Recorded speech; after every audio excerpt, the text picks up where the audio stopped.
Office থেকে দাদু এসছে, নাতি কি করছে, নাতনি কত খুশি হয়েছে। উলি বাবলি উলি বাবলি উলি বাবলি উলি বাবলি। কে এসছে অফিস থেকে, কে এসছে? মামের দাদাই এসে গেছে। উলি বাবলি কি খুঁজি কি খুঁজি কি খুঁজি।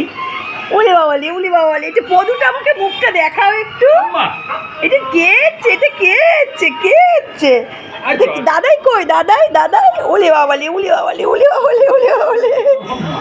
কে এসছে অফিস থেকে, কে এসছে? উলি বাবলি কি সুন্দর চুল বেঁধে দিলাম, কোথায় চলে গেল চুলগুলি? মামা মুখটা একটু তাকাও আমার দিকে, একটু তাকাই আমার দিকে। কটা অবধি ঘুমিয়েছো আজকে? হ্যাঁ ওই বাবা, একটু দাদাকে হাঁপি খেয়ে নাও, একটু হাঁপি খাও তো, দাদাকে একটু হাঁপি খাও। ছোড়া মা দাদাইকে একটু হাঁপি খেয়ে নাও। বলে বাবা ভালো করে ভালো করে ভালো করে ভালো করে ভালো করে। বলে বাবা